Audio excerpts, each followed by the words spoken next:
नमस्कार, मैं हूं संजय शर्मा। आप देख रहे हैं 4 PM दिल्ली। दिल्ली दरबार फंस गया है। चंपत राय से लेकर नृपेंद्र मिश्रा तक उन्होंने फंसा दिया है।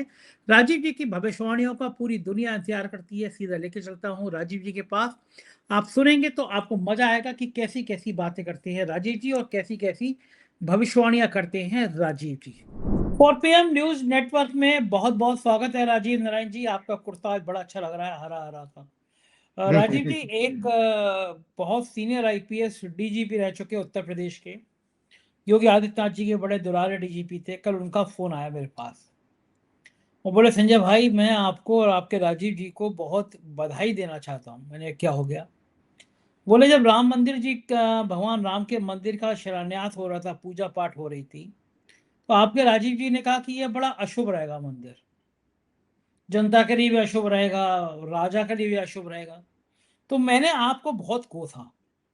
बोले, मेरा मतलब हिम्मत ही पड़ी कि मैं आपके मुंह पे आपको फोन करके कहता, आप मेरे दोस्त हो। लेकिन मुझे उस दिन आप पे बड़ा दुख लगा कि आप सेकुलर हो, तो इसके चक्कर में आप लोग सेकुलर होने के नाते भगवान को भी तिरस्कृत कर रहे हो, भगवान राम के मंदिर के लिए ऐसा कह रहे हो। तो मैंने बीच में टाका, मैं कहा, भाई मैं क्या कह रहा था, वो तो राजीव जी कह रहे थे। बोले, लेकिन मंच तो आपका था, आप अगर नहीं चाहते वो प्रोग्राम को नहीं जारी करते। बोले, मुझे लगा कि 4 PM को कम से कम भगवान राम के मंदिर की जिस समय पूरी दुनिया में गूंज हो रही है, उस समय ये नहीं कहना चाहिए था, क्योंकि राजीव जी कह रहे थे ये जो अधूरा मंदिर है, जो पताका लहराई नहीं है, पताका लहराने के बिना मंदिर बन नहीं सकता, अधूरे मंदिर में मूर्ति रखी नहीं जा सकती, और बड़ा अशुभ काल में ये शुरुआत हो रही है। तो बोले, मुझे लगा कि राजीव जी की बात गलत है और आपकी भी बात गलत है। बोले, अब जो घटनाक्रम हुआ उसने मेरे को हैरान कर दिया, और राजीव जी के लिए मेरे दिल में इतना सम्मान बढ़ा दिया, इतना सम्मान बढ़ा दिया, जिसे शब्दों में नहीं कहा जा सकता। पूरे दुनिया क्या, अकेला आपका चैनल था और अकेले आपके जोशी थे जो राम मंदिर के निर्माण के समय, पूजा पाठ के समय कह रहे थे ये बड़ा अशुभ साबित होगा पूजा करने वालों का। और हकीकत यह है कि मोहन भागवत और प्रधानमंत्री नरेंद्र मोदी के मुंह पे इतनी ज्यादा काले कभी नहीं पुती। जी, भगवान जी, राम जी। के मंदिर में अगर चंदा चोरी हो जाए, ट्रस्ट का अध्यक्ष नृपेंद्र मिश्रा जैसा शख्स हो जिसने कार सेवकों पर गोली चलाने का आदेश एक तरह का दिया, क्योंकि मुख्यमंत्री के प्रमुख सचिव वही थे, उसको ट्रस्ट का अध्यक्ष बनाया नहीं जाना चाहिए था। और उसके बाद चंदा चोरी। और जब मैं प्रोग्राम आपका कर रहा था उससे 24 घंटे पहले बद्रीनाथ के कोष में भी गड़बड़ी की बात सामने आ गई। ओह! मेरे पास एक सज्जन आए मुंबई में, मुझसे बोले कि संजय जी, मेरे एक मित्र हैं। बोले, हुँ, मुझसे बोले, कोई अच्छी जगह हो तो बताइए देश में। मैंने कहा, किस मतलब के लिए? बोले, वो हमारे मित्र हैं जो वो मंदिर बनाना चाहते हैं।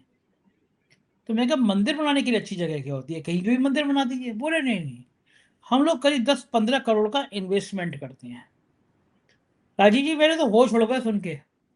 बोले, हमने कुछ जगह पे इन्वेस्टमेंट किया, 10-15 करोड़ का एक भव्य मंदिर बनाते हैं, ट्रस्ट बना देते हैं हुँ, और एक हुँ, भव्य मंदिर बना देते हैं। जैसे ही मंदिर बनता है तो उसकी हम ब्रांडिंग करते हैं, कुछ मीडिया को पैसे देते हैं, कुछ नेताओं को पैसे देते हैं, आइए हमारे यहाँ ब्रांडिंग करिए। वो बोले, 1 साल में वो मंदिर के हमारे ट्रस्ट की आमदनी 4 गुना हो जाती है। अगर हम 10 करोड़ लगाते हैं तो हर साल 40 करोड़ रुपए आने लगते हैं। इस तरह से हमने 7-8 जगह पे ऐसे मंदिर बना दिए हैं। मैंने माथा पकड़ लिया कि भगवान के नाम की भी फैक्ट्री शुरू हो गई है। हुँ, अब मैं ये देखा कि भगवान के नाम पर ये कैश, ये गोल्ड, ये सब लेना तो बंद कर देना चाहिए, क्योंकि कई और मंदिरों में धांधली शुरू हो रही है। तो जब वो एक्स डीजीपी साहब मुझसे ये कह रहे थे तो मैंने उनसे कहा कि यही नहीं, जब ट्रंप महोदय शपथ ले रहे थे पूरी दुनिया बड़ी हैरान थी, और भारत के लोग हवन कर रहे थे, जिनके दिमाग में गोबर भरा है वो भक्त भगवान विष्णु की जगह ट्रंप की फोटो लगा के हवन कर रहे थे कि ट्रंप आ गए, हमारा बिल्कुल बल्ले बल्ले हो गई। मैं कहता हूँ राजीव जी कह रहे थे कि ट्रंप भारत के लिए एक राहु काल बन के आएंगे, ट्रंप भारत की हालत खराब कर देंगे। और मैं कहा, तब भी मैं हैरान था राजीव जी ऐसी बात क्यों कह रहे हैं, लेकिन सच में मैं जानना चाहता हूँ राजीव जी, हनुमान जी का कौन सा कनेक्शन था? पास में हनुमानगढ़ी है कि आपने हनुमान जी के प्रिय आराध्य भगवान राम के मंदिर के निर्माण के समय, जब एंकर एंकरियां डांस कर रहे थे भगवा कपड़े पहन के, उस समय आपने ये बोलने की हिम्मत जुटाई कि ये मंदिर आधा अधूरा मंदिर, इसको बनवाने वालों को पाप लगेगा, इनकी हालत खराब होगी। तो मैं जानना चाहता हूँ ये संकेत कैसे मिला, और सवाल मेरा ये है कि क्या ये ट्रस्ट बचेगा या ट्रस्ट वाले चंदा चोर जेल जाएंगे। जेल तो गए हैं लेकिन छोटी मछलियां नहीं है, ये बड़ी मछलियां जो हैं, ये बड़ी मछलियां बची हुई हैं, तो क्या ये भी जेल जाएंगी। क्या संकेत दे रहे हैं आपके ग्रह, आपके सितारे, ये बताइए। जी, सबसे पहले आपने हनुमानगढ़ी से मैं शुरुआत करता हूं आज। संजय जी, आप गवाह हैं, आपको आप भूल गए हो, मुझे याद है। आप पता है कि 2025 में शायद या 2024 का आखिरी महीना होगा, मुझे ध्यान नहीं आ रहा, लेकिन आपने मेरे लिए टैक्सी का इंतजाम किया था लखनऊ से अयोध्या के लिए। उस समय पताका तो नहीं लगी थी, तो मैं हनुमान जी के दर्शन करने जाना चाहता था, क्योंकि मैं दर्शकों को बता देता हूं, राम द्वारे तुम रखवारे, होत ना आज्ञा बिन पैसारे। बिना हनुमान जी के प्रसन्न किए राम समझ में भी नहीं आएंगे, ना मिलेंगे भी नहीं। तो इन्होंने तो पाखंडियों ने यही तो अपराध किया कि हनुमान जी का अपराध मजाक उड़ाया। पहले तो योगी आदित्यनाथ ने दलित कह दिया, फिर दूसरी बार जो है हनुमान जी को आपने जो है पतंग में उड़ा दिया, और लगातार और आपके मोदी जी ने एक और कहा था, मोदी जी ने कहा था कि रामायण की कहानियां तो किससे कहानियां हैं। मतलब आपने सारे सनातन धर्म के वजूद को खत्म कर दिया, उसको काल्पनिक और किससे कहानियां कहा। वैसे कांग्रेस को कहेंगे कि कांग्रेस जो है राम सेतु को काल्पनिक कहती है, कभी कपिल सिब्बल जी ने बहस के दौरान कोर्ट में कहा होगा। लेकिन सवाल यह कि आपके नरेंद्र मोदी ने खुद रामायण को और महाभारत को, हमारे पुराण उपनिषदों को काल्पनिक कहानियां कहा। बच्चों के बीच में एक प्रोग्राम कर रहे थे, शायद इस साल का या लास्ट ईयर का। तो जब हनुमानगढ़ी के दर्शन करने में गया था, तो मुझे हनुमान जी के दर्शन करने थे, कि मुझे पता था कि अगर मैं देश का प्रधानमंत्री होता, दर्शकों आज मैं आपके साथ बहुत बड़ी बात कर रहा हूं, तो मैं जो हनुमानगढ़ी के दर्शन मैंने जो हनुमान जी के कहा, अगर मैं देश का प्रधानमंत्री होता तो एक हफ्ते तक हनुमान जी के को प्रसन्न करता। बिना हनुमान जी के प्रसन्न किए राम जी नहीं आ सकते हैं, आज की डेट में भी बता देता हूँ। तो संजय जी, मेरे साथ मेरी वाइफ थी, क्योंकि टैक्सी में जब हम लखनऊ से गए थे, वापस रात को ही लौट के आए, तो कि एक यूपी के बहुत बड़े आईपीएस ऑफिसर, मेरे अच्छे जानने वाले भी हैं, मित्र भी हैं, और सब तरह से बहुत सहयोगी रहे, उन्होंने मेरा वो वीआईपी अरेंजमेंट कराया था कि आपका अयोध्या का एसएचओ पायलट कार, मतलब वो मेरे को आगे कार में चल रहा था, और ऐसे शान शौकत के साथ मैं दर्शन करने, लेकिन मैं राम जी के दर्शन नहीं किए थे। मैं थाने में बैठा रहा, दर्शकों, मैंने अयोध्या के एसएचओ के और थाने में बैठा रहा। वाइफ को मैंने दर्शन करने भेज दिया। मैंने कहा जिस मंदिर में, मैंने कहा जब जिस चीज को मैंने आपके प्राण प्रतिष्ठा के समय मैंने खुद आप लोगों को कहा कि जब तक धर्म की ध्वजा स्थापित नहीं होती, तब तक परमात्मा में ईश्वर का तत्व नहीं आता, जिसको कि देवत्व कहते हैं, आएगा ही नहीं, मूर्ति पत्थर की बनी रहेगी। तो वो बिना धर्म की ध्वजा पताका के केवल चुनाव जीतने के उद्देश्य से मोदी जी ने कर दिया। लेकिन इसलिए मेरा कर्तव्य था कि मैं जब तक ध्वजा नहीं होगी तब तक मैं नहीं जाऊंगा। तो मैं थाने में बैठा रहा, मेरी वाइफ दर्शन करके आई। तो ये तो बात वहां से शुरुआत की बात करी। तो दूसरी बात एक और आपको शिलान्यास के चीज की दर्शकों को जानकारी और बताता हूं कि उस समय तो गोदी मीडिया मुझे बुलाता था, 2020 की बात है, 21 से इन्होंने बुलाना बंद कर दिया। आपके एक संजय शर्मा जी, मैं नाम ले लेता हूं, बड़े पत्रकार हैं आज तक में, वो मेरे घर में मेरा प्रोग्राम करने आए थे भाई साहब। और एक और उस समय ऐसी बल्ले बल्ले थी कि एक कमरे में एबीपी न्यूज के जो है जो पत्रकार आके बैठा हुआ था, क्योंकि उसमें भी मेरा प्रोग्राम करना था, और एक कमरे में आज तक के साथ में प्रोग्राम कर रहा था। तो संजय जी वो इसलिए क्योंकि अकेला ज्योतिषी था जिसने शिलान्यास के गलत मुहूर्त पर प्रोग्राम किया। देश में किसी की हिम्मत नहीं हुई है। और मैं कहीं किसी प्रोग्राम में सुन रहा था कि बनारस के जिन सज्जन बुजुर्ग महोदय ने जो मुहूर्त निकाले थे, वो बड़ी बड़ी बातें कर रहे थे कि मैं शास्त्रार्थ करने के लिए तैयार हूं। भैया वो अगर मेरे सामने होते तो मैं बताता कि क्या उसमें खामियां थी। उन्होंने गलत मुहूर्त निकाले थे दोनों। तो उसका परिणाम अब आपके जो डीजीपी साहब कह रहे थे वो सच है कि चूंकि मेरा विषय है और मैं विज्ञान का विद्यार्थी हूं, तो मेरी एक ईश्वर की कृपा से मैं आज आप लोगों के सामने ओपनली कहता हूं कि बहुत अच्छी मेरी कमांड है मुहूर्त निकालने की। मतलब मुहूर्त को काल कहा जाता है, तो काल गणना मेरे को बहुत अच्छा हनुमान जी की कृपा से कृपा पात्र है। तो संजय जी फिर क्या हुआ कि उसके बाद जब हमने कहने वो प्रोग्राम किया था और बाकी सारी चीजें आपके सामने, तो मैं अभी आपने जो ट्रस्ट की बात की, एक बहुत चौंकाने वाली बात आपको शेयर करने जा रहा हूं। एक बड़ी बड़ी अच्छी जानकारी आज लेकर के आऊं। आज का प्रोग्राम धमाकेदार होने वाला है। Chief election commissioner Gyanesh Kumar भी इसमें इन्वॉल्व हैं। कैसे इन्वॉल्व हैं इस चंदा चोरी कांड में, सुन लीजिए, ये आपके लिए चौंकाने वाली इंफॉर्मेशन और पूरी रिसर्च करके मैं लेकर के आया हूं। कैसे? ज्ञानेश कुमार गुप्ता 1988 के केरल कैडर के आईएएस अफसर हैं और 2018 से 2021 के बीच में गृह मंत्रालय में एडिशनल सेक्रेटरी थे, ये अतिरिक्त सचिव थे, एडिशनल सेक्रेटरी।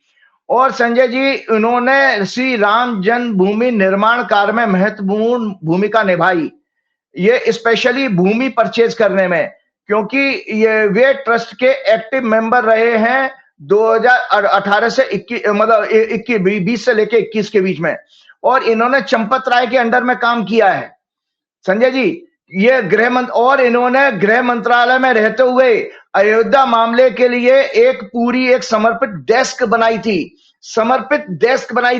उसका नेतृत्व यह ज्ञानेश कुमार कर रहे थे। तो अब आप सोच लीजिए कि इस अयोध्या के चंदा चोरी का जो के तार जो हैं वो कहां तक जुड़े हुए हैं, होम मिनिस्ट्री तक। दर्शकों, फिर रिपीट कर रहा हूं, एक हेल्पिंग डेस्क होम मिनिस्ट्री में बनाई गई थी, ट्रस्ट भी जो है होम मिनिस्ट्री ने बनाई है, और उस ट्रस्ट का क्या नाम है, उस डेस्क ने ही जो है क्या नाम है सारे मंदिर को फैसिलिटेट किया है। जमीनें खरीदने में पूरा ज्ञानेश कुमार गुप्ता का नाम है। मजे की बात देखिए, सारे के सारे बनिए हैं, हालांकि मैं सभी बनियों को लिए नहीं कह रहा हूं, लेकिन फिर भी ये दर्शक चिंतन करें, देशवासी। चंपत राय बंसल बनिया, ज्ञानेश कुमार गुप्ता बनिया, मोदी जी बनिया, अमित शाह जी बनिया, अदानी बनिया, अंबानी बनिया। ये भैया हो क्या रहा है भैया, सारा देश ही लूट ले रहे हो, मंदिर भी छोड़ने वाले नहीं हो आप लोग। तो ये अयोध्या मामले के लिए बनाई हुई उस जो डेस्क का नेतृत्व यही कर रहे थे, उसी का शायद इनाम उनको मिला होगा कि उनको जो है चीफ इलेक्शन कमिश्नर बनाया गया। और संजय जी, एक और चौंकाने वाली जानकारी आप दर्शकों को शेयर कर देता हूं। देश के पूर्व गृह सचिव शायद कोई लक्ष्मी जी का नाम आ रहा है, उन्होंने अभी आरोप लगाया कि उनकी मां ने 1 किलो सोने की रामायण रामलला को भेंट की थी और वो चंपत राय को दी गई थी। उस रामायण का भी अता पता नहीं है, उसकी भी कोई रसीद नहीं मिली है। 200 किलो चांदी के अलावा का किस्सा निकल करके आया है। अब आता हूं विषय पे, जो ट्रस्ट बनाई गई है संजय जी, पिछले प्रोग्राम में मैंने ये हॉरोस्कोप डिस्कस की थी, आपके यहाँ है, दिखाइएगा, अपने ऑफिस में बोलिएगा। इस ट्रस्ट को जो है, जो गजट नोटिफिकेशन हुआ था 5 फरवरी 2020 को, और 00 आवर 1 मिनट पर इसकी ट्रस्ट की फॉर्मेशन हुई। तुला लगन की जो है, मैं सब जो है उसमें डिटेल में नहीं जाऊंगा, लेकिन फिर से उसका फलादेश पढ़ देता हूं, आगे का भविष्य भी जो आपने प्रश्न आपका था संजय जी। मैंने इसमें जो वेरी इंपॉर्टेंट पोर्शन लिखा उसको जरूर हाईलाइट कराइएगा अपने ऑफिस में बोल करके। मैंने लिखा है कि इसमें D10 चार्ट, जो खासतौर से कर्म के लिए बनता है चार्ट, वर्किंग के लिए, 410 एक्सेस अत्यंत पीड़ित है, जिसमें 10वें भाव में राहु, 4th हाउस में सूर्य बुध मंगल केतु से पीड़ित हैं और अंगारक योग बना रहे हैं। इसीलिए इस ट्रस्ट में हमेशा चोरी और भ्रष्टाचार करने वाले लोग जुड़ेंगे, जो मंदिर की संपत्तियों को महमूद गजनी, औरंगजेब, बाबर, तैमूर की तरह दोनों हाथों से लूटेंगे। सूर्य दोनों हॉरोस्कोप में पीड़ित है, अतः सरकार ब्यूरोक्रेट्स भी उस चोरी की बहती गंगा में हाथ धोएंगे। मतलब इसमें सरकार भी इन्वॉल्व है, ब्यूरोक्रेट्स भी आपके इन्वॉल्व हैं, आपके नृपेंद्र मिश्रा भी नपने वाले हैं, आप याद रखिएगा। और साथ में मैंने ये भी कहा था कि इन दोनों हॉरोस्कोप में आपका D10 में और लग्न चार्ट में 9th हाउस 9th लॉर्ड दोनों पाप ग्रहों के प्रभाव में, अतः न्याय, नैतिकता, सदाचार इस संस्था की सदैव मृत अवस्था में रहेगी, डेड स्टेट में रहेगी, और ना ही इनका तीर्थ स्थान के कल्याण और आध्यात्मिक उन्नति में इन लोगों की कोई रुचि होगी।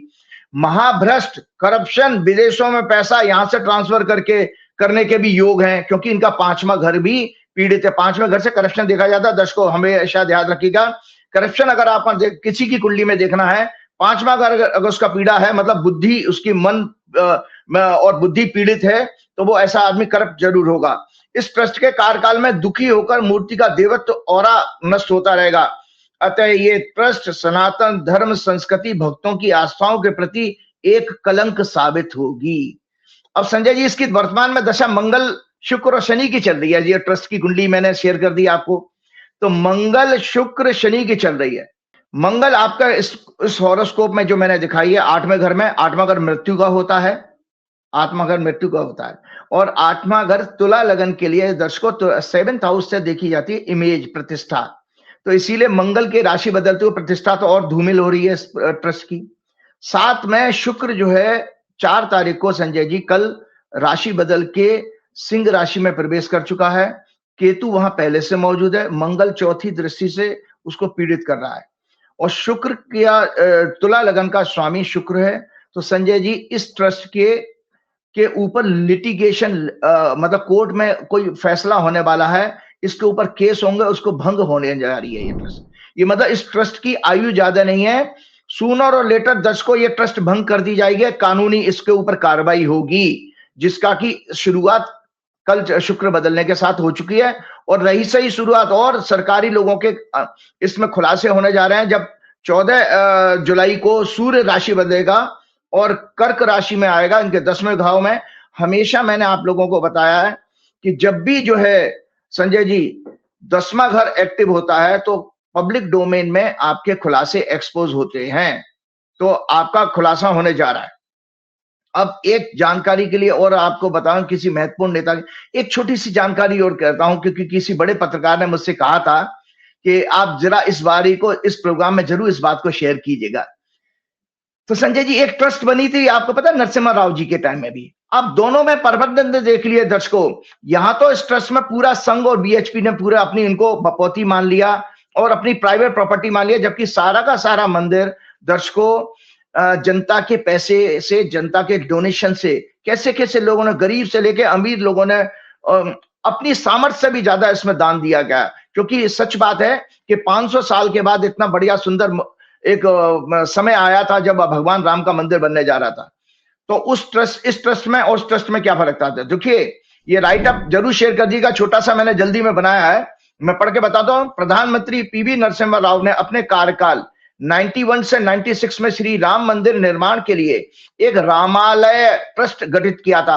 राम जमा आलय, आलय कहते हैं गृह को, राम का घर, संस्कृत का वर्ड है रामालय, उन्होंने नाम रखा था रामालय ट्रस्ट।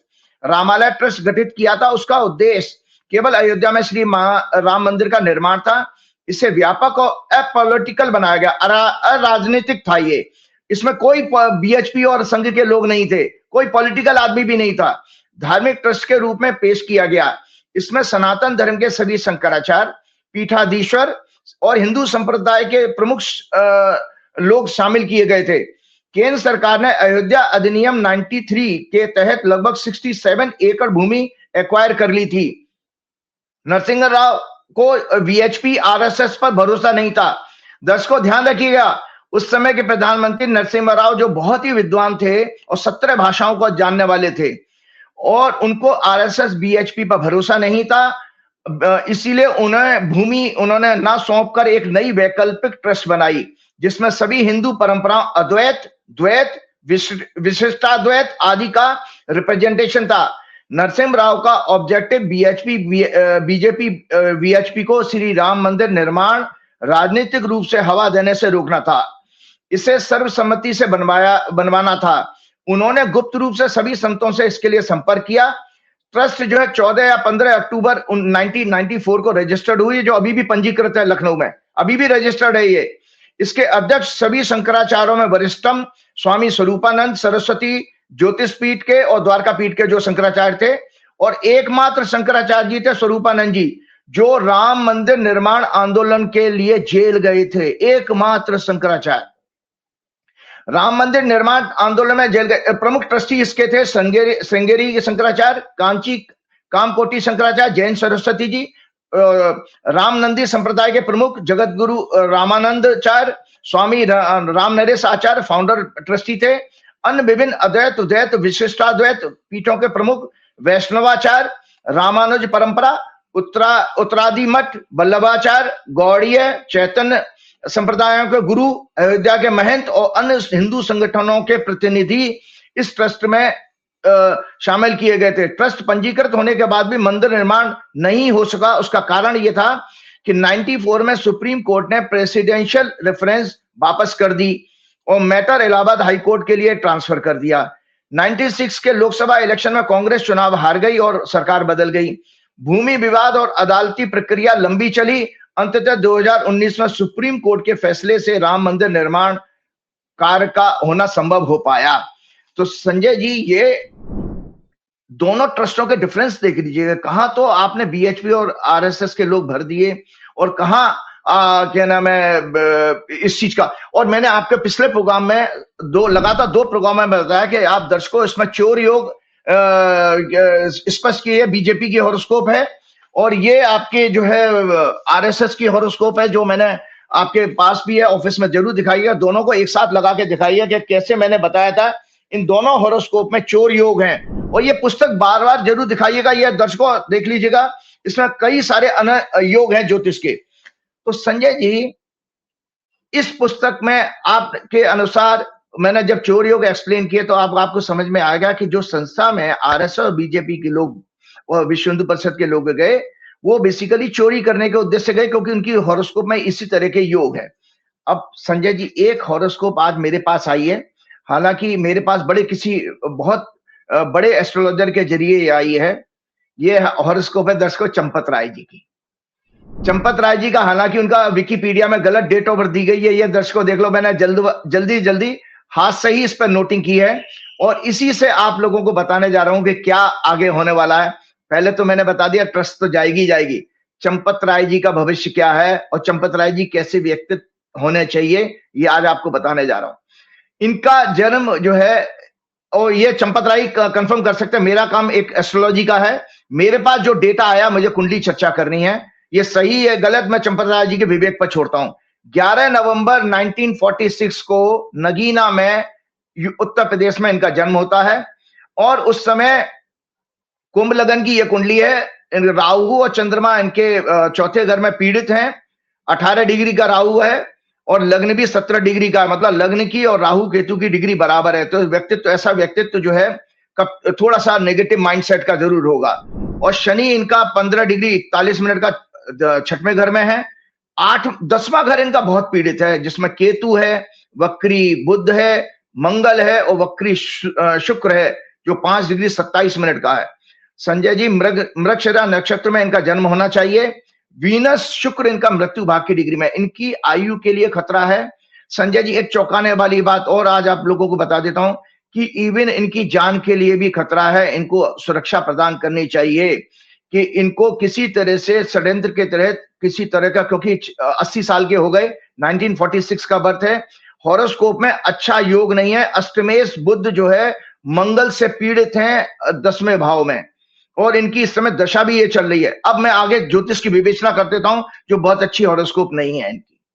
ये सूर्य और जो है बृहस्पति इनके जरूर अच्छे बैठे हैं 9th हाउस में, तो अच्छी आत्मा तो है, लेकिन कभी कभी क्या होता है, गुड सोल भी व्यसन माया के कारण, क्योंकि 10वां घर अगर किसी का पीड़ित होगा पाप ग्रहों के प्रभाव में, दर्शकों सुन लो ना, 410 एक्सेस अगर पाप ग्रहों के प्रभाव में किसी की हॉरोस्कोप में पीड़ित है तो ऐसा व्यक्ति मायाग्रस्त संसार में कार्य करेगा। वो आध्यात्मिक हो, चोला तिलक लगा लेगा, गेरुआ कपड़े पहन लेगा योगी आदित्यनाथ की तरह, लेकिन वो माया से जुड़ा रहेगा। तो ये चंपत राय जी का है। इनका जब जन्म हुआ था तो मंगल सूर्य और शनि की दशा थी। 5 फरवरी 2020 को जब ये ट्रस्ट के लिए महासचिव बनाए गए थे, तो उस समय बुध में बृहस्पति की दशा थी, जो 212 एक्सेस में बैठे हैं। वर्तमान दशा संजय जी इनकी बहुत खराब है। केतु राहु 31 मई 2026 से केतु में राहु और राहु की दशा शुरू हो चुकी है। राहु का ही अंतर्दशा है, राहु की प्रत्यंतर दशा है। और ये देखिए वो केतु राहु 410 एक्सेस एफ्लिक्ट हो गई। मंगल इनके जन्म के चंद्रमा से गोचर कर रहा है, टॉरस का 20 जून से आ गया। उससे पहले मंगल का 45 दिन, ये तब 3rd हाउस में मंगल रहा होगा, तो उनके 10वें भाव में सारे जन्म के ग्रहों को देख रहा था। ज्योतिष के प्रेडिक्शन करने की कलाएं मैं आपको बता रहा हूं कि जन्म के सारे ग्रह केतु बुध मंगल शुक्र सारे गोचर के मंगल से पीड़ित हो रहे थे। आपके 20 जून से पहले वाले मंगल में भी और अभी भी हो रहे हैं। तो लिहाजा इनका सारा स्कैंडल जो ओपन हुआ वो इसी पीरियड में हुआ है, क्योंकि 4 जून के आसपास संजय जी, चंपत राय जी का जहां तक मैंने भी कहीं सुना, 4 जून के आसपास चंपत राय जी को सूचना मिली थी चोरी की, और उसके बाद सारी चीजें आपके साथ हैं। मेष के मंगल की 8वीं दृष्टि जन्म के मंगल पर अभी रही है, जो पिछले गोचर में 20 जून से ट्रांजिटिंग मार्स गोचर कर रहा है जन्म के राहु चंद्र पर, जिसे 12th लॉर्ड शनि भी देख रहा है गोचर का। इसीलिए, और कुंभ लगन के लिए शनि 12वें घर का लॉर्ड भी है, इसीलिए उनको रिजाइन करना पड़ा ट्रस्ट से। अब मैं आपको एक बता रहा हूं, देखिए मेरी हॉरोस्कोप से मैं चंपत राय जी से कभी मैं मिला नहीं और ना मेरा कोई संपर्क है, लेकिन मैं केवल और प्योर एक एस्ट्रोलॉजर होने के नाते विवेचना कर रहा हूं कुंडली की। तो ध्यान से सुनिएगा कुंडली की विवेचना। ऐसे घटिया आदमी को 500 वर्षों के संघर्ष के बाद बनने वाले प्रभु श्री राम मंदिर के निर्माण का कार्य सौंपा गया, जो अनैतिक सेक्स संबंधों का ग्रह योग लेकर जन्मा है। इनकी कुंडली में दर्शकों अनैतिक अननेचुरल सेक्स का भी योग है, क्योंकि इसमें कामोत्तेजना का कॉम्बिनेशन है। मंगल वक्री है और शुक्र भी वक्री है, साथ में बुध है। बुध युवाओं का प्रतीक माना जाता है। तो अननेचुरल सेक्स उसको कहते हैं, जैसे होमोसेक्सुअलिटी होती है, या एनिमल्स के साथ में भी बहुत से लोगों को उस तरह की सोच बन जाती है। तो इनका अननेचुरल सेक्स का इनकी हॉरोस्कोप में प्रोमिसेस हैं। He is religious, good soul, but very arrogant, egoist and restless, confuse mindset with lots of fantasies. इनके मन में भी तरह तरह की फैंटेसीज आनी चाहिए। इनकी हॉरोस्कोप में मंगल बुध कर्म स्थान में पैसे की हेराफेरी और चोर योग का संकेत दे रहे हैं। मैंने बीजेपी की कुंडली, आरएसएस की कुंडली दिखाई थी, और पिछले प्रोग्राम में अमित शाह की हॉरोस्कोप को भी बताया था कि उनका भी नीच का मंगल बुध को देख रहा है, जो नीच के सूर्य के साथ में दूसरे घर में बैठा है। तो ये कॉम्बिनेशन चोर योग, जो जातक तत्वों के हिसाब से मैंने आपको बताया, तो इनकी हॉरोस्कोप में मंगल बुध साथ है, तो चोर योग इनकी कुंडली में भी दिखाई दे रहा है। और इनके तो 10वें घर में ही बैठा है, और मंगल इनका जो है 3rd लॉर्ड है। इसीलिए दर्शकों इनके एसोसिएट्स भी चोर होने चाहिए। यही कारण है कि टिन्नू यादव है, कौन है जो इनका ड्राइवर था, इनके एसोसिएट चोरी में पकड़े गए, क्योंकि इनके एसोसिएट्स भी इसी तरह के लोग होंगे। और इस तरह के लोगों की जैसे इनकी हॉरोस्कोप है, इनको किसी तरह का इनके इंटरेस्ट के हिसाब से, जो मैंने अननेचुरल सेक्स कहा है, इस तरह के इंटरेस्ट के हिसाब से इनको ब्लैकमेलिंग किया जा सकता है, जो इनकी सबसे बड़ी जो वीकनेस है। इंपॉर्टेंट क्या है, 7 जुलाई के बाद इनके कष्ट और बढ़ेंगे। 5 जुलाई को हमारा प्रोग्राम आ रहा है, 7 जुलाई को इनके जेल जाने के योग बन रहे हैं इनकी कुंडली के अनुसार, क्योंकि सर्प दृष्टिकोण में इनका शनि और शुक्र इनकी कुंडली का सर्प दृष्टिकोण में है। सर्प दृष्टिकोण का मतलब है बंधन योग से माना जाता है, जेल योग के लिए। इनकी चंद्र कुंडली दर्शकों और भी ज्यादा खराब है। ये पीछे आप इसको भी दिखाइएगा।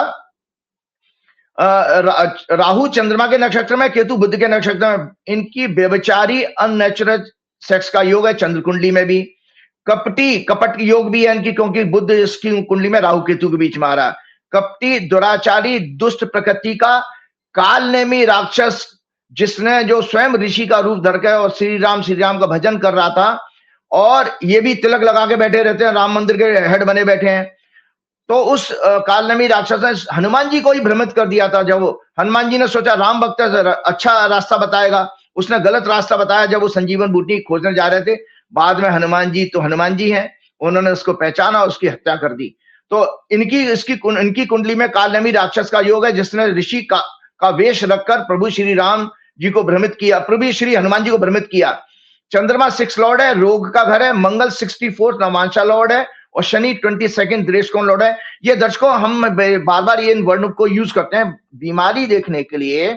क्यूरेबल डिजीज जो है 6th हाउस से देखी जाती हैं, और 2 ग्रह और जरूर एनालाइज करने चाहिए, 64 नवांशा लॉर्ड और 22 दृष्टिकोण लॉर्ड। ये भी बीमारियां देते हैं, और सर्प दृष्टिकोण के ग्रह भी आपको बीमारियां देते हैं। और साथ में अगर 8वां घर एक्टिव होता है, तो 8वां घर अनक्यूरेबल क्रोनिक डिजीज का सिग्निफाई करता है। इनकी कुंडली में हैबिचुअल थीफ, क्लेप्टोमेनिया बीमारी, जो मैं पिछले प्रोग्राम में बता चुका हूं, ये persistent neurotic impulse to steal, एक न्यूरोलॉजिकल जो है डिसऑर्डर होता है क्लेप्टोमेनिया। उनकी हैबिचुअल थीफ, इसको साधारण भाषा में कह सकते हैं, इनकी कुंडली में योग है मंगल बुध के कारण। इनको compulsive sexual behaviour disorder CSBD, doctors medical के स्टूडेंट समझ सकते हैं, नाम की बीमारी के भी इनके योग हैं, जिसको साधारण भाषा में हाइपर सेक्सुअलिटी कहा जा सकता है। कंपल्सिव सेक्सुअल डिसऑर्डर मतलब एक डिजायर होती है जो इंसान, नारायण दत्त तिवारी के बारे में भी ऐसे कुछ कहा जाता था। तो और इसके लक्षण क्या होते हैं संजय जी? अर्जेस को बार बार इंटेंस सेक्सुअल थॉट्स आते हैं ऐसे लोगों को, या अर्ज पैदा होती है। अर्जेस को कंट्रोल करने की कोशिश करने के बावजूद भी ये लोग विफल हो जाते हैं। ये आज आपको हुआ क्या? ये आज आप कामशास्त्र की दुकान खोल के क्यों बैठ गए हैं? भाई ये देखिए, सेक्सोलॉजिस्ट की तरह आप आज पूरी कामशास्त्र की किताब पढ़ रहे हैं उनके बारे में। पता नहीं उनके बारे में नहीं, मैंने तो पहले कहा उनके बुढ़ापे में फजीयत करा रहे हैं उनकी आप, पता नहीं जन्मपति सही है नहीं है। नहीं वही मैंने आपको बताया, मेरे पास हॉरोस्कोप आई है, ये तो कंफर्म चंपतलाल जी करेंगे, लेकिन 11 नवंबर मुझे को विश्व सूत्रों ने कहा था, तो मैं तो इस कुंडली को पर चर्चा कर रहा हूँ। अच्छा, तो इस कुंडली में एक मुझे याद आया कि समलैंगिकता भी एक अलग विषय है। जैसे संघ के एक प्रचारक थे, मिनिस्टर थे, राघव जी, संघ के प्रचारक थे, मिनिस्टर थे। वो बाथरूम में अपने नौकर के संग पकड़े गए थे सेक्स करते हुए। अच्छा, बड़ी फजीयत हुई थी, तो वो बड़ा उनको रिजाइन करना पड़ा। वो बाथरूम में ही नौकर के संग ही कर रहे थे सेक्स। ये भी एक प्रॉब्लम है समलैंगिकता। ये भी डिसऑर्डर होता है ना, ये भी मैंने कहा ना, न्यूरोलॉजिकल, जैसे चोरी करने का एक माइंड में डिसऑर्डर होता है, न्यूरोलॉजिकल डिसऑर्डर होता है, ऐसे लोग उसको। लेकिन अब तो सरकार ने उसको वैध कर दिया, कोई अवैध नहीं है। मोदी सरकार ने उसको वैध किया कि समलैंगिकता अपराध नहीं है। आपको याद है ना, लास्ट ईयर 2025 में एक न्यूज आई थी, केरल के एक 27 साल के लड़के ने आत्महत्या की थी, जिसके फादर खुद आरएसएस के प्रचारक थे, और वो आरएसएस में ज्वाइन किया था उसने सुसाइड इसलिए की क्योंकि जब इनकी जो ओटीसी होती है, जाने कहां, तो वहां पर उसके साथ उसको कई अपने जब वो इनकी बैठकों में जाता था तो उसका शोषण हुआ था, सेक्सुअल शोषण। तो उसने कहा था आरएसएस बहुत गंदी संस्था है और इसमें यंग लड़कों को नहीं जाना चाहिए, उनका एक्सप्लॉयटेशन, सेक्सुअल एक्सप्लॉयटेशन होता है लड़कों का, ये कहा था। तो मैं इस बीमारी के लक्षण बता रहा था कि बार बार इंटेंस सेक्सुअल थॉट्स आते हैं इस बीमारी में, और अर्ज पैदा होती है, और अर्ज को कंट्रोल करने की कोशिश करने के बावजूद भी आदमी फेल हो जाता है सेक्स को। और एक्चुअली में इस तरह के जो बीमार लोग होते हैं, इस हाइपर सेक्सुअलिटी के लोग, सेक्स को स्ट्रेस, एंजाइटी, अकेलापन या डिप्रेशन से बचने के लिए इस्तेमाल करते हैं, उसको रेमेडी के रूप में मानते हैं। अकेलापन होता है, जैसे टेंशन हो जाए, एंजाइटी हो जाए, तो उनको लगता है सेक्स करने से आराम आ गया, तो इस तरह के लोग होते हैं। बाद में इनको गिल्ट और शेम या रिग्रेट भी उनको होता है। तो ये मैंने आज आपकी बात की। आज आपको एक और चीज बताने वाला हूं। अभी आपका पिछले 2 दिन पहले शुक्रवार को संजय जी, दत्तात्रेय होसबोले जी ने एक स्टेटमेंट दिया, पहली बार संघ ने बोला। आज उसमें मैं थोड़ा सा कमेंट करना चाहता हूं, टेक्निकल चीज है, और एक इन दत्तात्रेय होसबोले जी के लिए बता देता हूं, क्योंकि एक आवाज मैंने उनकी सुनी थी। एक मैं नाम नहीं लूंगा उन सज्जन का, वो लोकसभा का चुनाव लड़ चुके हैं, क्या नाम है, सोनिया गांधी के खिलाफ। तो उन्होंने मुझे एक बार बताया था, वो बीजेपी से टिकट मांग रहे थे, तो संघ के आदमियों को उन्होंने बीच में मीडिएशन के लिए यूज किया। तो दत्तात्रेय होसबोले को धमकी देते हुए वो कहते हैं, सज्जन, कि भाई साहब मैं आपके वो सारी चीजें बता दूंगा कि आपने एक गर्लफ्रेंड रखी हुई है और आपकी एक बेटी भी है, और वो, और मैं उधर से दूसरी आवाज आ रही थी, वो भगवान जाने दत्तात्रेय होसबोले की, अरे मैं मर जाऊंगा, तुम ऐसा मत करो, ये करो, वो करो। दुनिया के लिए दत्तात्रेय होसबोले अनमैरिड हैं, लेकिन वहां पर जो आवाज जैसे उन्होंने बताया था कि दत्तात्रेय होसबोले हैं और गिड़गिड़ा रहे थे, फर्जी खबर पता नहीं, मैं जाना, मैंने कई संघ के लोगों से पूछा, तो संघ के लोगों, कई संघ के प्रचारक मेरे से जुड़े हुए हैं, उन्होंने भी कहा था कि सुना था, उन लोगों ने भी है, संघ के प्रचारकों ने भी बताया था। अब ये बात चलो, ये तो मैं आप दत्तात्रेय होसबोले जी के उस बयान पे आता हूं। अभी तो आपको एक जानकारी और है कि एक मीटिंग में आपके मोदी जी की तरह से मोहन भागवत भी भाग गए, जब उनसे पूछा चंदा चोरी के बारे में, तो वो उन्होंने जवाब नहीं दिया और राम राम कह के निकल लिए वो जल्दी से। तो ये है, ये राइट अप जरूर शेयर कीजिएगा। आरएसएस हिंदू धर्म पूरे समाज का ठेकेदार नहीं है। इन्होंने कहा था ना कि हिंदू धर्म भी रजिस्टर्ड नहीं है, जब क्या नाम है, कर्नाटक के मंत्री ने जब इनके ऊपर जो प्रश्न पूछे थे, तो भागवत जी के मुंह से निकला था हिंदू धर्म भी रजिस्टर्ड नहीं है। अरे हिंदू धर्म आरएसएस थोड़ी है कोई। सो आरएसएस हिंदू धर्म पूरे समाज का ठेकेदार नहीं है। महात्मा गांधी की हत्या के बाद आरएसएस का राम मंदिर में दान चोरी का सबसे बड़ा कलंक है। महात्मा गांधी की हत्या के बाद देशवासी आरएसएस का फिर से षड्यंत्र और पाखंड पहचाने। 3 जुलाई 2026 को संघ में दूसरे नंबर के सबसे बड़े पदाधिकारी दत्तात्रेय होसबोले ने देशवासियों को फिर से झूठ और भ्रामक ऑफिशियल स्टेट में बयान देकर गुमराह करने की कोशिश की। और ये तो अभी पता लगा कि वो टेलीप्रॉम्प्टर से पढ़ रहे थे। ये घटना के ठीक एक महीने बाद 4 जून 2026 को चंपत राय को पता लग गया था चोरी का, कि राम मंदिर में, उनका बयान था कि राम मंदिर में दान पात्र से चोरी दुर्भाग्यपूर्ण और घोर निंदनीय है। इससे पूरे समाज और करोड़ों राम भक्तों की भावनाओं व श्रद्धा को गहरा आघात पहुंचा है। हम सभी इससे बेहद दुखी और क्रोधित हैं। ये घड़ियाली आंसू थे उनके। वो कहते हैं जो भी दोषी पाया जाए उसे कड़ी से कड़ी सजा मिलनी चाहिए। उन्होंने मंदिर ट्रस्ट, जिस भ्रष्ट ट्रस्ट पर अब देशवासियों को कोई ट्रस्ट नहीं है, और प्रशासन से अपील की इस घटना को अपवाद मानकर मंदिर प्रबंधन, वित्तीय व्यवस्था और संचालन में सभी कर्मियों को गंभीरता से दूर करें ताकि भक्तों की आस्था अटूट बनी रहे। उन्होंने कहा, उन्होंने हिंदू समाज से अपील की इस मुश्किल घड़ी में धैर्य और संयम रखें। हिंदू विरोधी और राष्ट्र विरोधी ताकतें क्या कह रहे हैं जनाब, ये राम कालनेमी राक्षस है ना, चोरी खुद करी है और दूसरों को उपदेश दे रहे हैं कि हिंदू समाज से अपील की इस मुश्किल घड़ी में धैर्य और संयम रखें। जैसे कालनेमी राक्षस राम जी का भजन कर रहा था। हिंदू विरोधी राष्ट्र विरोधी ताकतें, ये कह रहे हैं हिंदू विरोधी राष्ट्र विरोधी ताकतें। क्या इसमें सभी अयोध्यावासी, वहां के एडवोकेट्स, सभी संत महात्मा, शंकराचार्य और करोड़ों भगवान राम के देशभक्त आते हैं जो चंदा चोरी पर प्रश्न उठा रहे हैं? इस घटना का फायदा उठाकर हिंदू धर्म और समाज को बदनाम करने की साजिश रच रही हैं विदेशी ताकतें, ये कह रहे हैं राष्ट्र विरोधी ताकतें। इन्हें नाकाम करें। राम मंदिर में दान चोरी, अयोध्या में भूमि घोटाले, मंदिर निर्माण में 40% कमीशन आदि जघन्य अपराधों पर प्रश्न पूछना कब से हिंदू धर्म को बदनाम और कमजोर करना बन गया? इनसे कोई पूछे।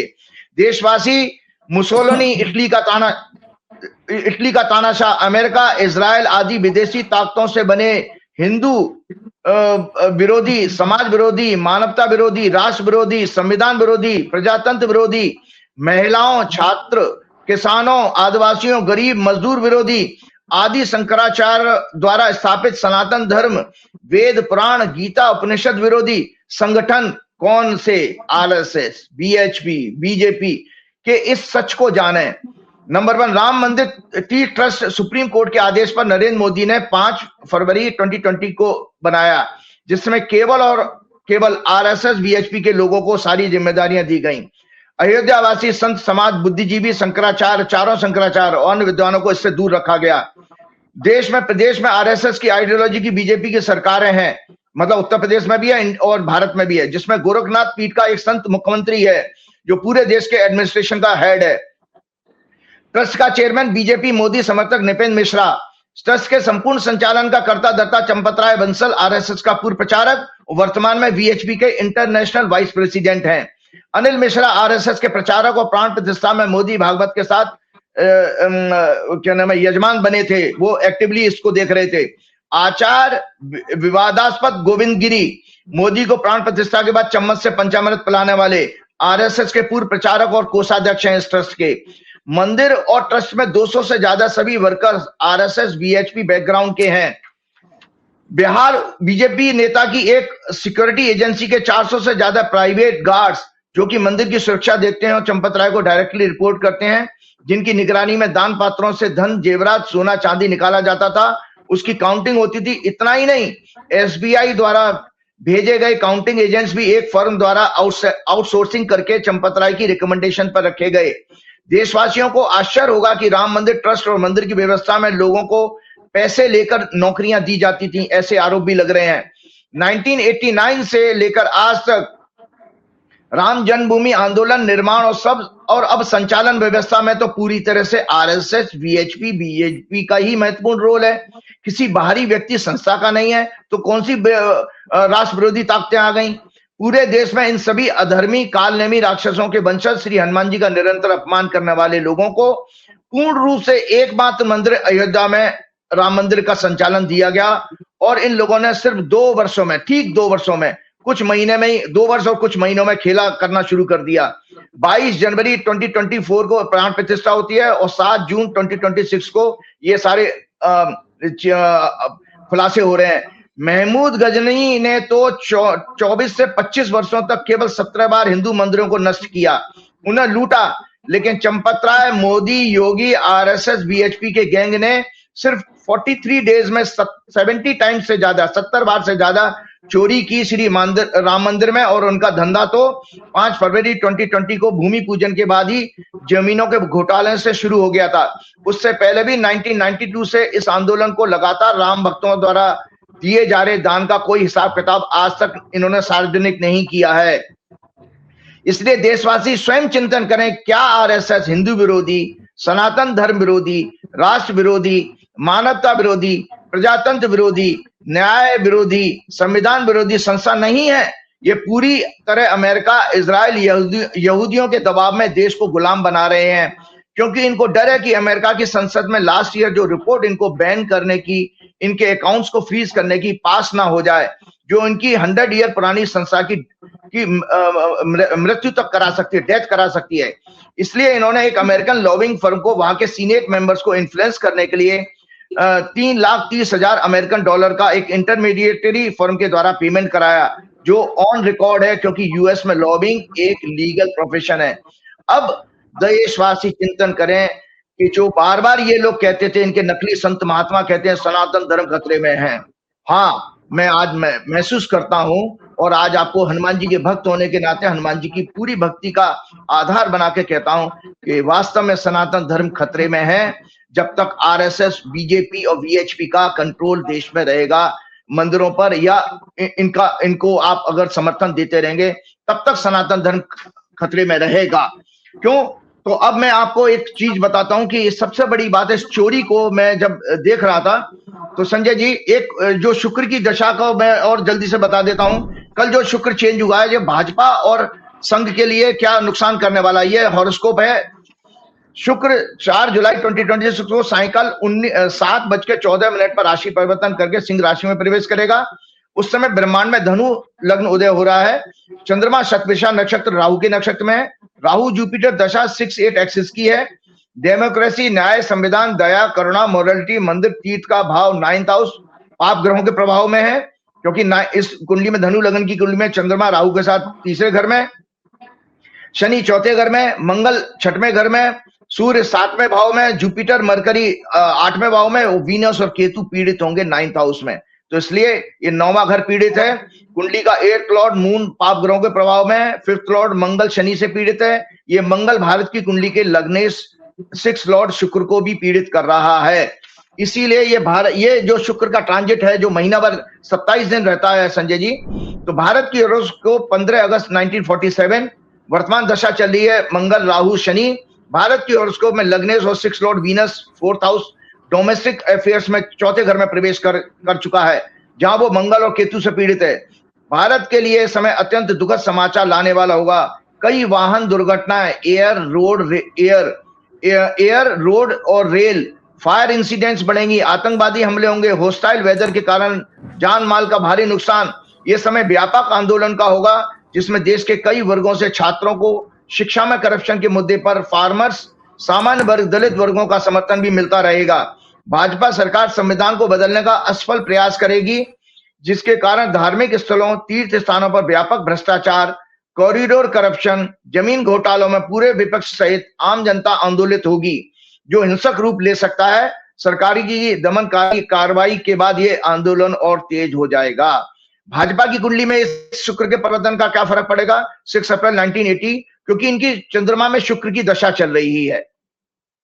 तो शुक्र का राशि परिवर्तन और पाप ग्रहों के प्रभाव में आना आरएसएस और बीजेपी के लिए बहुत बहुत अशुभ है, क्योंकि इनकी शुक्र की दशा चले। हमेशा याद रखिए, ज्योतिष का सिद्धांत है, अगर ग्रह पाप ग्रहों के प्रभाव में है तो उसमें अगर और आपकी दशा चल रही है, आपकी जन्म कुंडली में भी वो पीड़ित है, क्योंकि बीजेपी की कुंडली में शनि से पीड़ित है और आरएसएस की कुंडली में भी शुक्र शनि से पीड़ित है 12वें भाव में, तो ये दोनों को ज्यादा इफेक्ट करेगी।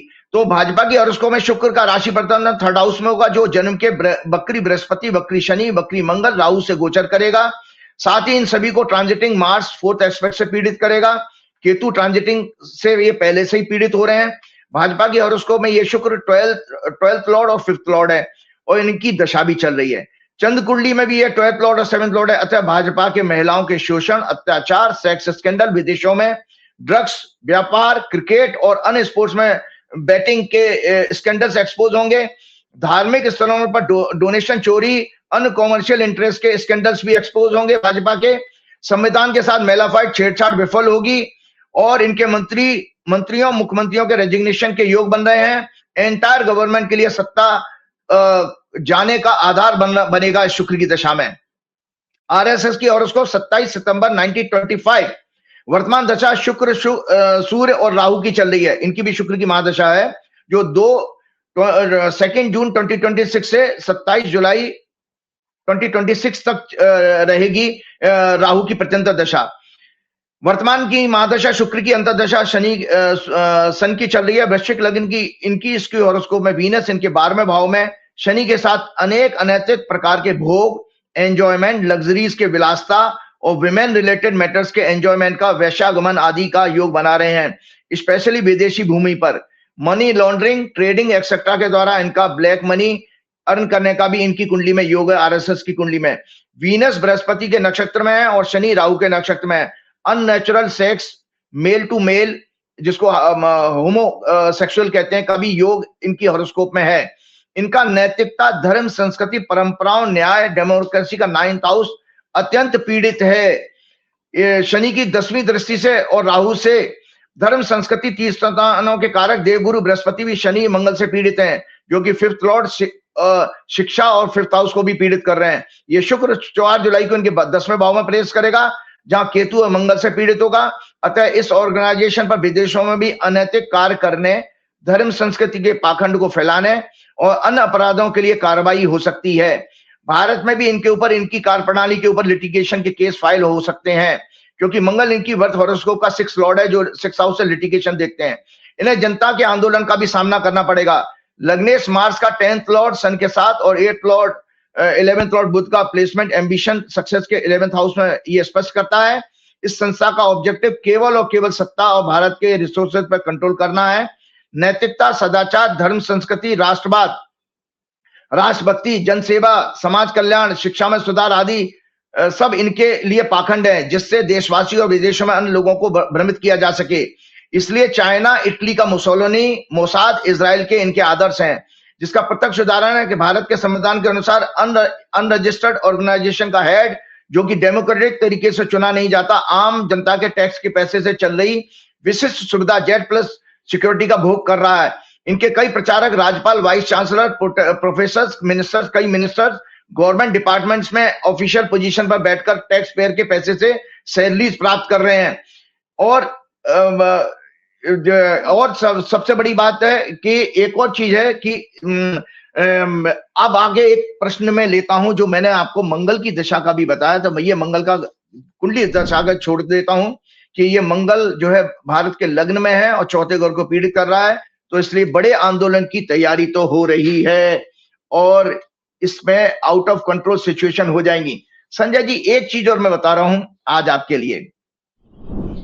15 मार्च दर्शकों, मैंने 15 मार्च के प्रोग्राम में संजय जी आपके यहाँ संवत्सर की 2083 की रौद्र संवत्सर की कुंडली चर्चा की थी। मैंने कहा था कि इनके इकोसिस्टम मतलब जो उनको सपोर्ट करे, गोदी मीडिया है, कॉर्पोरेट के लोग हैं, फिल्म एक्टर्स हैं, है ना, जितने लोग इनको, और ब्यूरोक्रेट्स भी हैं, इनके भी स्कैंडल्स एक्सपोज होंगे, ये मैंने कहा था। तो देखिए 15 मार्च के बाद की घटना, आरएसएस फंस गई, बीएचपी भी फंस गई आ रही है और कॉर्पोरेट के लोग भी फंसेंगे। तो ये अब आपको एक प्रत्यक्ष ताजा उदाहरण बता रहा हूं, ये राइटअप है, जरूर शेयर कीजिएगा संजय जी। सबसे पहले आपने कहा था ना, मैंने कहा था एक चीज है कि याद रखिए, मैंने एक आपको लोगों को ये बताई थी कि एक महाभारत का कोट शेयर किया था,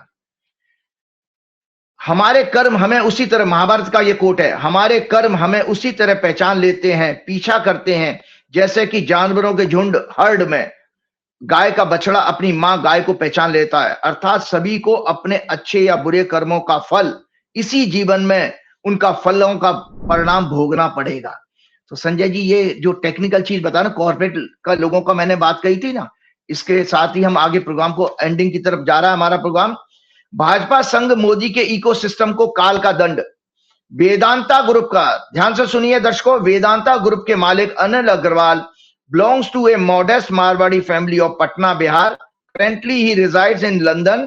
अनिल अग्रवाल भाजपा संघ के प्रमुख समर्थक रहे हैं और अभी भी इन्होंने अकाउंटिंग ईयर 25 में बीजेपी को 97 करोड़ लास्ट ईयर से चौगुना डोनेशन दिया। इलेक्टोरल बॉन्ड्स के जरिए टोटल 26 करोड़ की फंडिंग की बीजेपी को। इनके 2 बच्चे थे, एक बेटा और एक बेटी। अभी जनवरी 2026 में इनके एकमात्र बेटा अग्निवेश अग्रवाल, जो यूएस न्यूयॉर्क में स्कीइंग दुर्घटना के बाद हॉस्पिटल में रिकवर हो रहे थे, अचानक हार्ट फेल होने से उनका निधन हो गया, जिसे अनिल अग्रवाल ने अपने जीवन का सबसे अंधेरा दिन बताया था। क्योंकि ये देखिए काल का दंड है, एकमात्र बेटा था वो भी चला गया। तो ये भाजपा को समर्थन करने वाले अंधभक्त देखें कि आपको हनुमान जी किस तरह से दंड देने वाले हैं। इसी तरह संजय जी, आज मैं एक चौंकाने वाली बात कर रहा हूं, मैं एक ज्योतिषी होने के नाते चर्चा कर रहा हूं, मेरे किसी से द्वेष नहीं है, ना अमित शाह से। अमित शाह जी की ये हॉरोस्कोप है दर्शकों। अमित शाह जी की हॉरोस्कोप में भी 5वां घर पीड़ित है, पंचमेश भी नीच के मंगल से पीड़ित है, और चंद्र कुंडली में भी है। अतः मैं अमित शाह जी आपसे प्रार्थना करूंगा कि आप ये गंदे काम और अधर्म के काम छोड़ दीजिएगा। परमात्मा आपको भी कुछ इस तरह के दंड की प्लानिंग कर रहा है। अमित शाह 22 अक्टूबर 1964 को मुंबई का जन्म है, कन्या लगन की बर्थ हॉरोस्कोप में 5th Lord 5th house Shani और शनि इनका मंगल के नक्षत्र में प्लेस्ड इन 6th हाउस, जो कि 6वें घर में बैठा है, और 8th लॉर्ड और नीच के मंगल से पीड़ित हो रहा है। मंगल का डिस्पोजिटर चंद्रमा 8th हाउस में मंगल की राशि में है। शनि की 3rd एस्पेक्ट से पीड़ित हो रहा है। मंगल बुध के नक्षत्र में और बुध राहु के नक्षत्र में। नीच के सूर्य मंगल के नक्षत्र के साथ 2nd हाउस में, जिन्हें नीच का मंगल पीड़ित कर रहा है। मून चार्ट में भी मेष लगन बनता है। Moon chart 5th Lord 5th house पीड़ित है। 2nd लॉर्ड 7th लॉर्ड शुक्र भी पाप ग्रहों के प्रभाव में है। जुपिटर इनका 22nd दृष्टिकोण लॉर्ड है, और मंगल 64 नवांशा लॉर्ड है। वर्तमान इनकी बृहस्पति में बुध की दशा शुरू हो चुकी है, जो 6-8 एक्सेस में है हॉरोस्कोप में। 28 अप्रैल 2026 से 3 अगस्त 2028 तक रहेगी। अतः हमें अपने आधार्मिक कर्मों का त्याग करना चाहिए। मैं एक आचार्य होने के नाते अमित शाह जी आपको सलाह दे रहा हूं, आपको आधार्मिक कर्मों का त्याग करना चाहिए स्वयं के लिए, और अपने एकमात्र पुत्र के लिए आने वाला समय अनेक अशुभ समाचारों का योग बना रहा है, जिसे काल का दंड ही मानना चाहिए। स्वयं प्रभु श्री राम भी नहीं बदल पाएंगे, क्योंकि काल का दंड उन्होंने भी भोगा है, उसको उन्होंने देव कहा है। राम जी ने भी भोगा है। देखो, पत्नी उनकी चोरी हो गई, उनके पिताजी मर गए, किसी चीज को राम जी ने रोका नहीं। संजय जी, इसी तरह से एक हॉरोस्कोप और दिखाने जा रहा हूं। इस प्रोग्राम में मैंने आपका 31 मई 2026 के प्रोग्राम में ये शेयर किया था, गौतम अदानी जी की हॉरोस्कोप। मैं बार बार ये बता रहा था कि एक किस तरह से आपके इकोसिस्टम को परमात्मा दंड देने जा रहा है। तो भारत के एक मशहूर कॉर्पोरेट लीडर गौतम अदानी, जिनका बर्थ 24 जून 1962 को अहमदाबाद में वृषभ लग्न और कुंभ राशि में हुआ था। इनके बारे में मैंने 31 मई के प्रोग्राम में आपको एक एस्ट्रोलॉजिकल एनालिसिस आप लोगों से शेयर की थी। इनके ऊपर यूएस कोर्ट में चल रहे कुछ मैटर्स में सेटलमेंट के रूप में टोटल पेनल्टी $293 मिलियन देने का डिपार्टमेंट ऑफ जस्टिस डीओजे ने समझौता किया था। इसके लिए अदानी ग्रुप ने डोनाल्ड ट्रंप के और अमेरिका के सबसे बड़े महंगे अटॉर्नी को हायर किया था। गौतम अदानी पर 6 मिलियन सिविल पेनल्टी लगी थी, और 12 मिलियन अमेरिकन डॉलर सागर अदानी पर लगी थी, टोटल 18 मिलियन। इसके अतिरिक्त ट्रेजरी सेटलमेंट में अदानी एंटरप्राइजेज ने 275 मिलियन भी जमा किया था, जो कि ईरान सैंक्शंस वायलेशन के लिए जमा किए गए थे। डिफेंडेंट्स को परमानेंटली रेस्ट्रेंट किया गया इस ऑर्डर के अनुसार, एंजॉइन किया गया सिक्योरिटीज फ्रॉड लॉस का उल्लंघन करने से। सिविल पेनल्टी का भुगतान कोर्ट जुरिडिक्शन मेंटेन रखा गया एनफोर्समेंट के लिए। तो टोटल पेनल्टी इन्होंने पे की $293।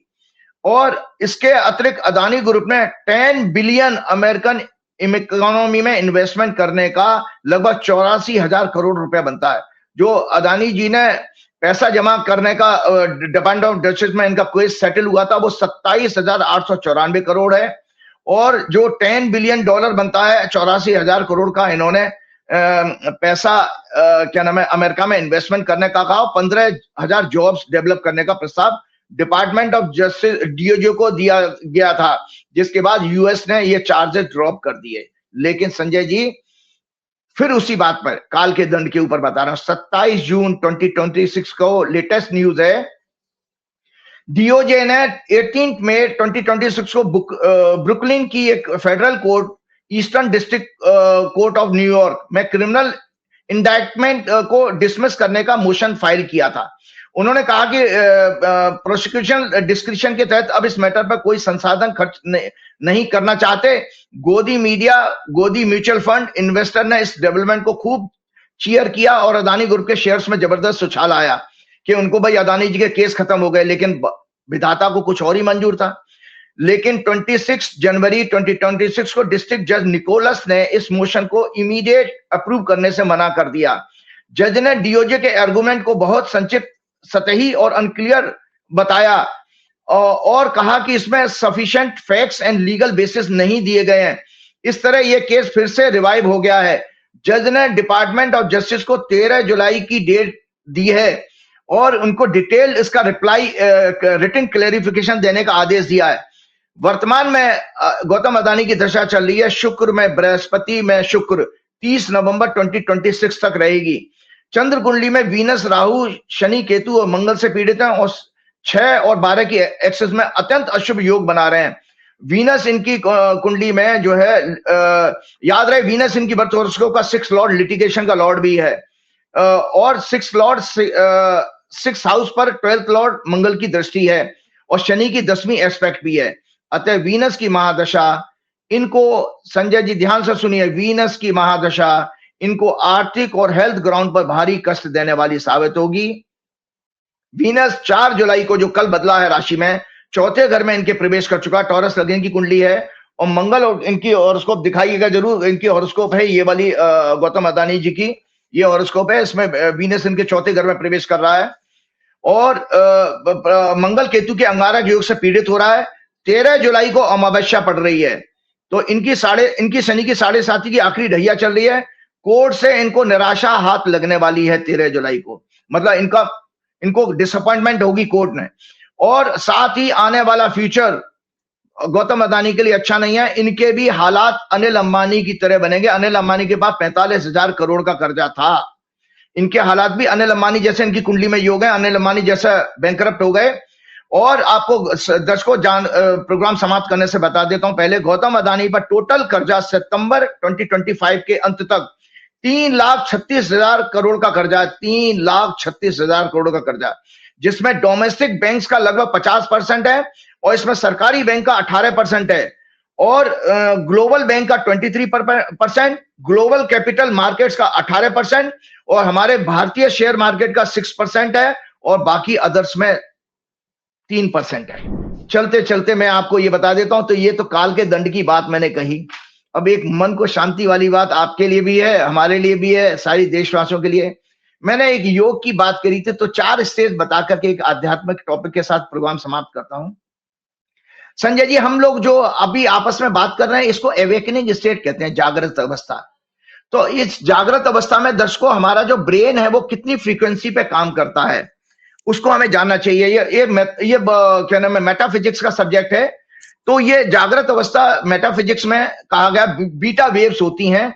इसमें हमारा ब्रेन 12 से 30 हर्ट्ज, 12 to 30 हर्ट्ज के बीच फ्रीक्वेंसी पर वर्क करता है। इस अवस्था में क्या होता है, ये राइट अप टेक्निकल जरूर शेयर कीजिएगा और आप लोगों को समझ में भी आ जाएगा कि मेडिटेशन के पीछे की साइंस क्या है। मेडिटेशन की साइंस समझिए। इसमें बीटा वेव्स में हमारा ब्रेन 12 to 30 हर्ट्ज फ्रीक्वेंसी पर वर्क करता है। इस अवस्था में active thinking, alertness, concentration, outside world पर फोकस, स्ट्रेस और वरीज सभी वर्क करते हैं। नंबर 2 आती है ड्रीम स्टेट, स्वप्न अवस्था। अल्फा और थीटा स्टेट ड्रीम स्टेट में कही जाती हैं, जिसमें अल्फा वेव्स जो होती हैं 8 हर्ट्ज से लेकर 12 हर्ट्ज। जो 12 हर्ट्ज को आप अगर 8 हर्ट्ज पे लेके आते हैं तो उसमें रिलैक्स अलर्टनेस है, आप थोड़ा रिलैक्स होना शुरू हो जाते हैं। It occurs when we close our eyes and relax. It is associated with light meditation, creativity and intuition. आपका इंट्यूशन और क्रिएटिविटी तब होती है जब आप थोड़ा सा अपने माइंड के स्ट्रेस को कम करते हैं और आंख बंद करके ध्यान लगाना का प्रयास करते हैं। ध्यान लगेगा नहीं लगेगा वो भी आपके हाथ में नहीं है, वो थोड़े समय के बाद आएगा, प्रैक्टिस के बाद। It acts as a bridge between the conscious and subconscious mind. योग, प्राणायाम, मेडिटेशन कल्टीवेट दिस स्टेट। और थीटा वेव जो होती है वो डीप मेडिटेशन है, डीप रिलैक्सेशन जिसमें कहा जाए। जब आपकी ब्रेन की फ्रीक्वेंसी 4 हर्ट्ज तक आ जाती है, 8 से 4 पर नीचे लोअर होती है, deep relaxation and meditation, it access to the subconscious intuition, visualization and states similar to hypnosis. Deep meditation and spiritual awareness are strong here. आपका डीप मेडिटेशन में आपका इंट्यूशन बहुत पावरफुल हो जाती है और आप अपने सबकॉन्शियस माइंड को आप सर्च करना शुरू कर देते हो, और एआई भी इसी प्रिंसिपल पर काम करता है। और चौथी अवस्था होती है डीप स्टेट, सुसुप्ति अवस्था, जो बिल्कुल गहरी नींद जिसको कहा जाता है, जिसमें आपकी डेल्टा वेव्स होती हैं 0.5 to 4 hertz. Deep sleep experience meditators and yogis can access it in a waking state for healing and transcendence. तो ये जो है मतलब अपने आप को रियलाइज करना, वो 0.5 से 4 हर्ट्ज के बीच में आते हैं। और आखिरी तुरीय अवस्था, मेडिकल साइंस इस अवस्था को जानती नहीं है, जिसमें फ्रीक्वेंसी ब्रेन की लेस देन 0.5 हर्ट्ज होती हैं, जिसको प्योर कॉन्शियसनेस होते हैं, जब आप अपने स्वरूप को पहचानते हो। मेडिटेशन एंड समाधि स्टेट कहा गया है। काम and integrate brain waves and enables the experience of this state। इसके साथ चलते चलते फिर मैं हनुमान जी से प्रार्थना करूंगा, हे प्रभु, इन राक्षसी लोगों से, इन सनातन धर्म को नष्ट करने वाले इन संघ और बीएचपी और उन अंधभक्तों से इस देश की रक्षा करें, क्योंकि ये देश 700 साल गुलाम रहा है संजय जी, 700 साल। और अगले प्रोग्राम में मैं जो कॉकरोच पार्टी का टॉपिक मेरे से छूट गया, मैं बात करना चाहता था कि ये देखिए, मैं अकेला ज्योतिषी हूं संजय जी। 14 सितंबर का प्रोग्राम मैंने कहा था कि 6 सितंबर में मंगल की दशा जो शुरू हुई है, इसमें छात्र आंदोलन होगा, और आंदोलन की सफलता देखिए संख्या से नहीं देखी जाती है, कंटिन्यूटी देखिए। 15 दिन से ज्यादा उस आंदोलन को हो चुके हैं, और उसमें कई सारे लोग, बच्चे भी उसमें हंगर स्ट्राइक कर रहे हैं। उसमें मैं डिटेल चर्चा अगले प्रोग्राम में करूंगा। तो हनुमान जी से उन बच्चों को, उन जो जैन जी बच्चों की स्वास्थ्य की अच्छी कामना करते हुए मैं हनुमान जी से प्रार्थना करूंगा, उन सब पे आशीर्वाद बना के रखें। श्री गुरु चरण सरोज रज निज मन मुकुर सुधार, वर्ण रघुवर विमल जसु जो दायक फलचार। बुद्धिहीन तनु जान के सुमरो पवन कुमार, बल बुद्धि विद्या देहु मोह हरऊ कलेश विकार। जय श्री राम। ये तो राजीव नारायण जी और शानदार भविष्यवाणी करते हैं। इनकी भविष्यवाणी बड़ी तूफान मचाती है। इस बार जो उन्होंने कहा है वो चौंकाने वाला है, क्योंकि इन्होंने जब राम मंदिर बन रहा था तब भी ये कहा था कि राम मंदिर, आधे अधूरे राम मंदिर बनवाने वाले लोगों का बड़ा बुरा हाल होने वाला है, और वो हो रहा है। कैसी लगी बातचीत बताइएगा जरूर। शुक्रिया, थैंक यू।